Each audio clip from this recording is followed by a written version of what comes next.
Hello everyone and welcome back to the Autocad Drafts. On this video I'm going to show you how to use Revit, Enscape and Autocad in order to create a multi-layered and digitally impressive floor plan. The floor plan that I'm going to show you is going to be comprised of four main layers. One is the CAD layer created in any CAD program, basically solid black lines on a white foreground, so that then if possible we can select those lines and manipulate them individually. A second layer, which is going to be Revit's hidden line view option for the floor plan, basically a 3D view that projects from the top down and we can see the shadows. Then third is going to be an export from Enscape on the same view that we showed before. And then we have the Revit realistic view setting, again, the top export. So how about we go to Revit, and already you can see here in the visual style, this is the hidden line. What I have done is I have created a 3D view that is oriented exactly on the level of the floor plan that I want to export. So the way that you do that is if you go to 3D view and you right click here and you write orient to view floor plans and you select the floor plan that you are interested in creating. In my case it's this one. And then if you change the settings, actually, yeah, for now we can export this one. And these shadows work well for me. I like how I can see the steps being shaded, and then there is this interesting shadow created from the metal structure over here. If we see, it's this kind of structure. The reason that just by being on the 3D and pressing top is not gonna cut it for us is that we won't be able to see the furniture inside. So that's why we want to first orient to view and select the floor plan that we want. That's one view exported. The way to do that is to go to File, Export, Images and Animations, and Image. And here you can select where you want the file to be saved and how big you want the file to be.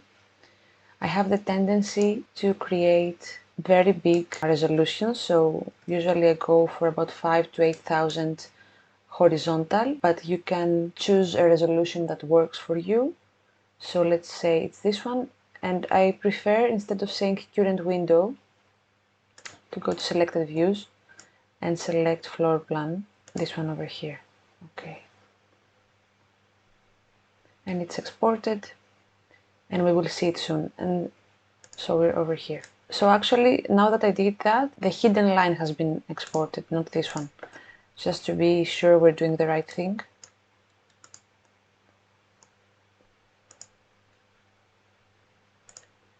If we put this to realistic and we do this process again, we're going to get the image that we want. And then we do the same exact process for hidden line, and we have these two layers. And then if we open up Enscape and we go to view management, those goggles over here, and we go to floor plan,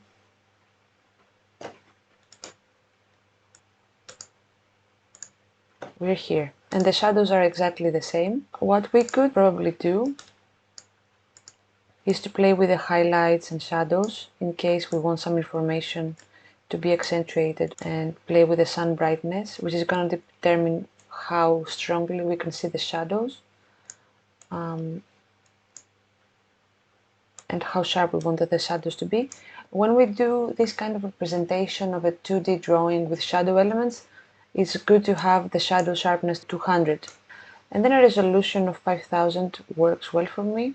I usually export object ID and material ID and depth channel because I like to have those things just in case I need to select something that is difficult to select otherwise. And once I do this, create a screenshot, and then I have this view as well. And then last but not least, we have our CAD drawing,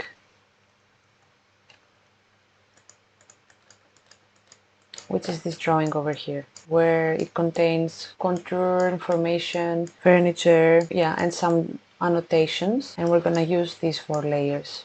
in Photoshop to create what I showed you. So these are the exports. 1, 2, 3, and 4. And we're gonna input all these in Photoshop. So I have shown you in previous tutorials how to align layers of the same floor plan by pressing Ctrl T and then finding a common point between the plans, keeping Alt pressed and scaling. So I've done that already. And here at this point, I was already trying to experiment with different opacities to see what happens, but basically I'm gonna turn everything to 100% just so that we can go through this process together. So we have the realistic view of Revit exported over here, and what I did and what I think is good for you to do in any kind of similar situation. When you have a dark export, it's good to always try to lighten things up, and the way I do that is usually by applying levels and curves and potentially reducing the opacity of that layer, just because we need it as a base and not as something that should be 100% visible. I know when you see this kind of thing, it might not make much sense to you. Why would you need this kind of thing? But trust the process and you see that it all works out in the end. And then we apply the layer from Enscape, and what I always like to do is I go through all the blending modes and see what interests me. For example, I find this quite interesting, though it's a bit burned out. And what I want to do with this layer is to create some ambience in the image, because the initial exports from Revit are a bit flat. So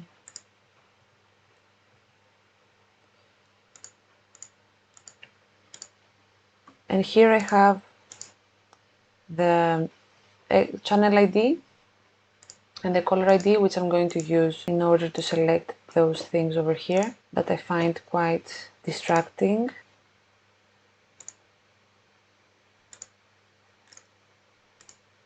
Again, same color, so that we even things out. And what you will notice is that with the darken, there is a line created here. So I will go to the mask with a brush and soften things out.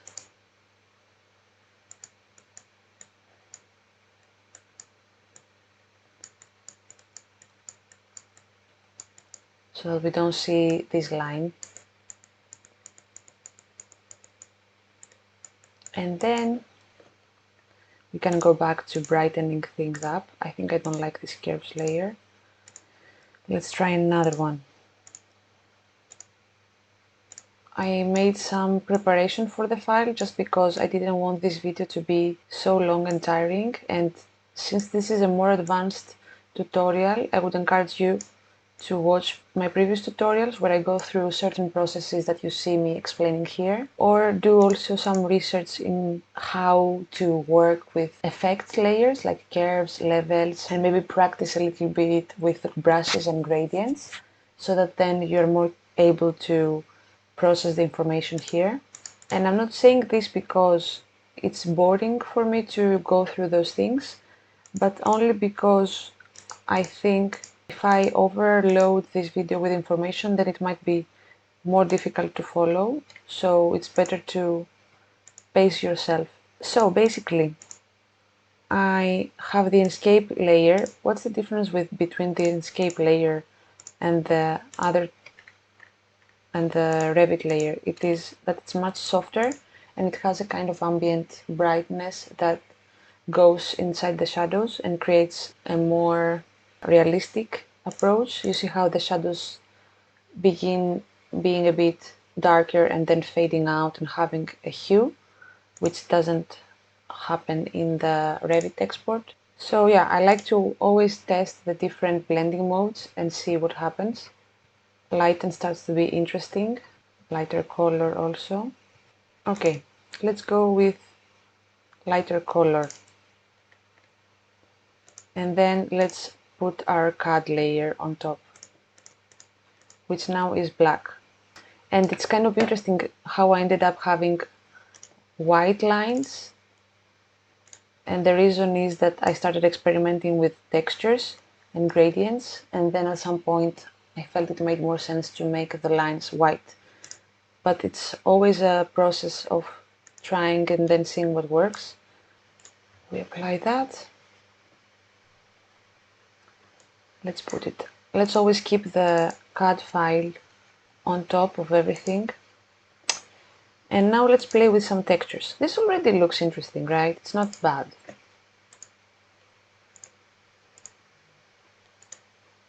I'm going to put this concrete wall texture, and I'm going to put it at maybe 150.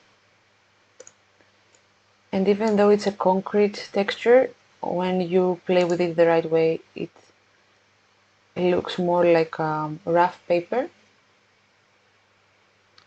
Darker color looks interesting. What else looks interesting? Hard light looks interesting.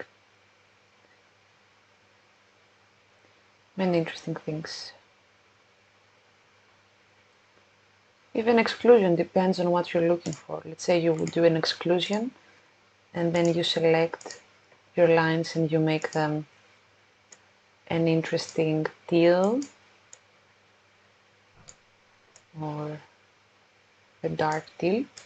That's also interesting, right?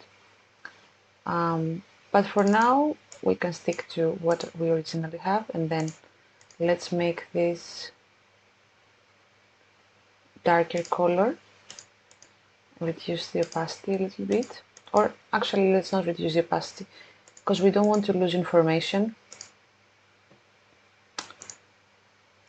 But what we can do is we can apply levels and brighten up the texture a little bit. Or a whole lot, depending on your mood.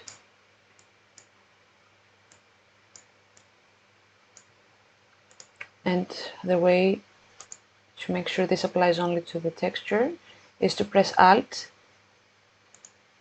and associate the levels just with this layer, so that it doesn't affect the shadows and other things we're working with.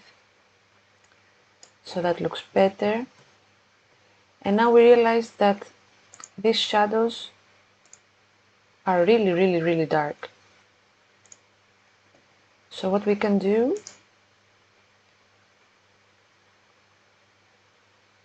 we can try to see what other blending modes can do. In this case, there's kind of weird effect going on, so I'm going to keep it at multiply, but I'm going to reduce the opacity considerably. Okay, this is the Enscape layer, how it interacts. And then this is the original layer. You see, everything starts to have a role in the image.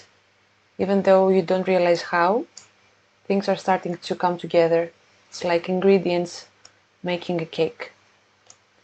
That's how I approach drawing in Photoshop and editing drawings. So the next step, let's try to play with some gradients. Maybe we want something like this.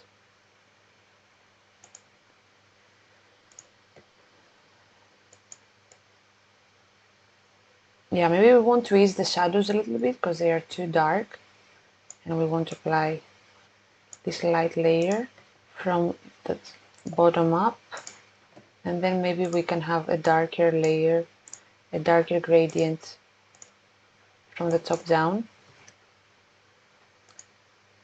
We might even want to create an angle for it to make it a bit more dynamic. And then overlay looks interesting because it has a bit more saturation.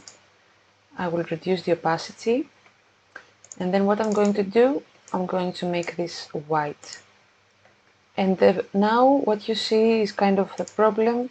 You might need to duplicate this CAD layer twice to make sure that it's visible. Because if you have it just one time, some elements that are a bit lighter don't show so well. And what I would do, I will keep it black, and I might nudge it just a little bit to give volume to the lines. And this is not something that you have to follow. This is just something that I've come up with recently, and I enjoy how it looks. So I'm going to do it. I might applicate one more time. And we already have something close to the final result I've showed you. And let's make things a bit more dark so that the white drawings stick out more. Maybe over here. Maybe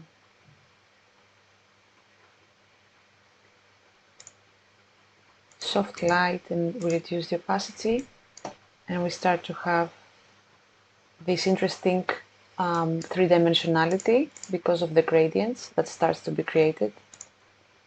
Let me remove this. Okay, and now let's crop this to where we want it. And this is the result so far. And then if you're interested to go further, you can always play with things, like selecting the shadows and playing with gradients or adding some kind of color just to see what happens. I don't even know what might happen. I'm gonna make a blue gradient. That's very interesting.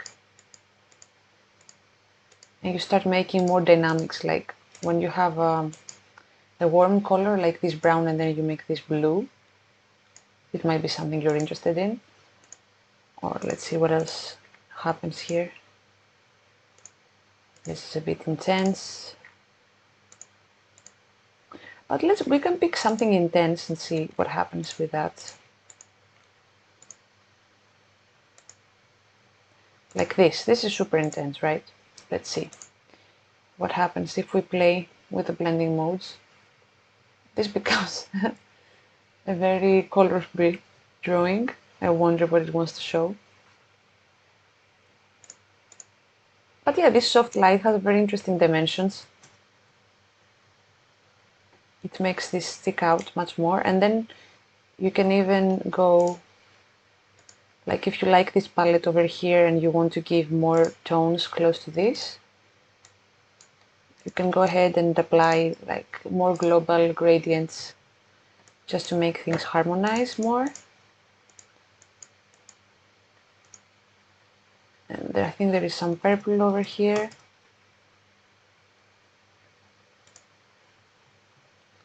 I've never actually done this before. This is now I'm trying to play with it to show you guys how we could develop by having certain things exported from other software and then playing within Photoshop.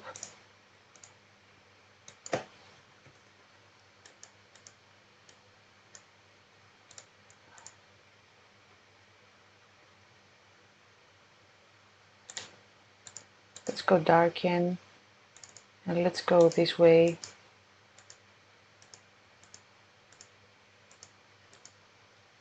And again, you want always your white drawings to be on top of everything you do so that they're visible. I think 2 are enough, we don't need 3. Do I want this?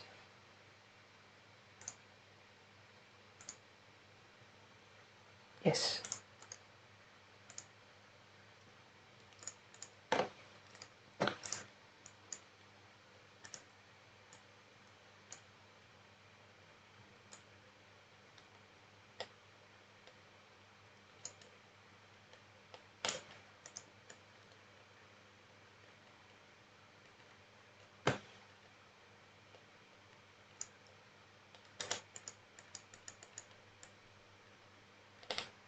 I'm just erasing a bit the borders of the digging, the excavation, because for some reason they are very pronounced. I don't like that. Yeah, Now that's better. And now let's say we want to balance the colors out a little bit, because this is too crazy. No, we weren't here. Actually, this is better. Or maybe if this is here, it should be lighten or screen. Maybe lighten. And then this should be screen. Yeah. Yeah. And then we can try to see what happens if we give this tonality. And then this.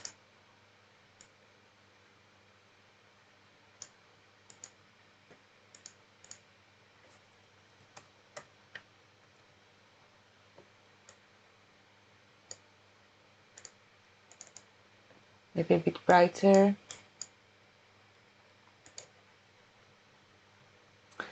And then we can balance things out and accentuate certain things. We go with curves.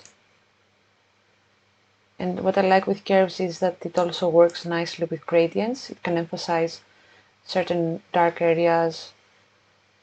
You don't want to overdo it, of course, but you can create more dynamic output of colors if you want. I don't know if this phrase exists, dynamic output of colors, but I said it.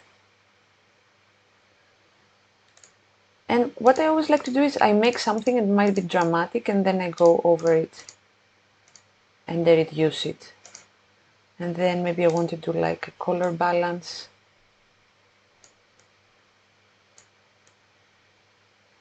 And bring things together.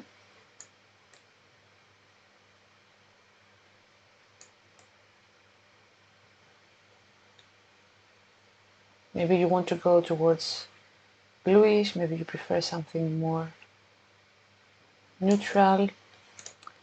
But you see, like, the colors are coming together in a better way. And then what I realized is that this area is a bit too bright for what I'm trying to do. So I go to this gradient and I reduce the opacity a little bit. I might, and you see the power of gradients, eh? Without it, it's horrible. You can move it a little bit like this. Yeah, that's better. You can reduce the opacity a bit more. No, actually 77 is quite nice and it's my lucky number. But how about we reduce this to 60 and this to 50. Yeah. You know, without it is also nice. It's just a matter of what you're trying to do. You can bring it down a little bit.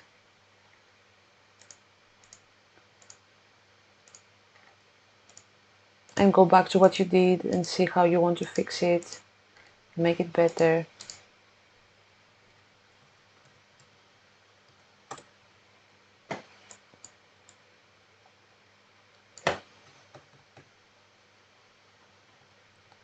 Let's duplicate things a bit more. Yeah, make it a bit bolder, like this.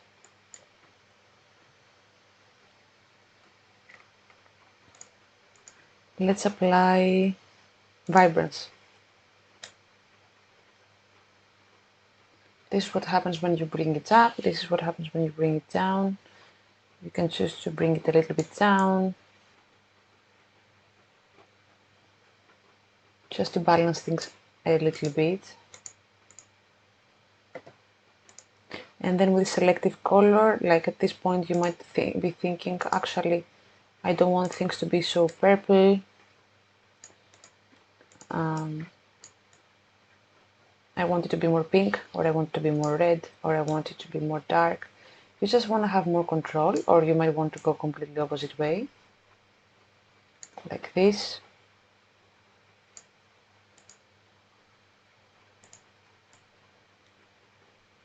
And say, this is a C. No. Yeah, you might want to really separate certain areas of your drawing depending on the colors that you have chosen, like over here. You see this is very creating much more separation in the drawing, which might be nice. Yeah, much more dramatic.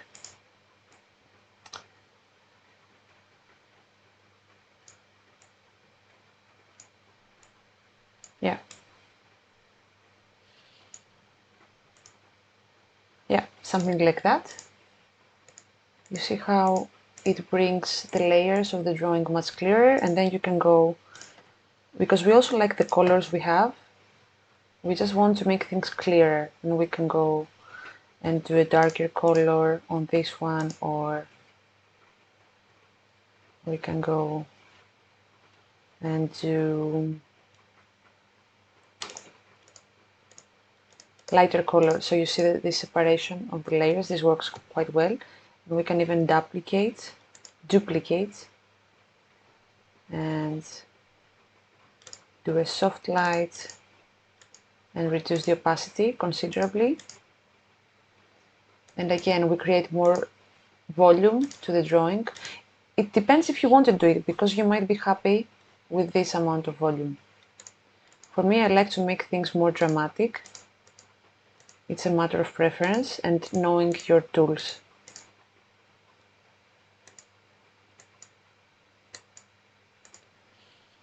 Okay, let's stop here. And then after all, I think I don't like this purple area.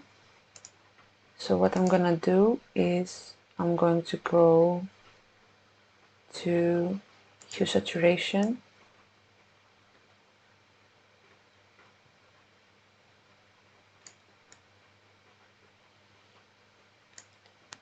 I'm going to pivot towards red, and then go and do a color effect. Reduce the opacity a little bit and have a more burgundy, I guess.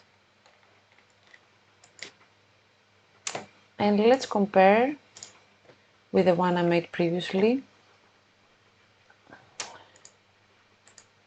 Yeah, I went much more dramatic on this one. But this one is also very clear. So you can choose, it's your tools. And then maybe what I could do is make a mask and apply a gradient so that certain points are darker, certain shadows are darker than others. Okay, this should be white. Don't know if you can see, like this part is darker than this, so I'm gonna also leave this one but reduce the opacity.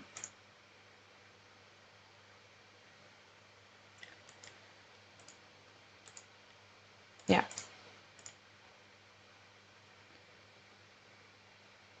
And that's how you create volume in your drawings, by using 3D renders and exporting the shadows, and then using gradients and brushes. You can have these results by starting from having a cut file like this, or having different layers that are much more flat and playing with them to create volume. And then this contrast between the volume you have created and the clear floor plan on top is what creates this dramatic visual effect. Thank you for listening, and I'll see you on the next video.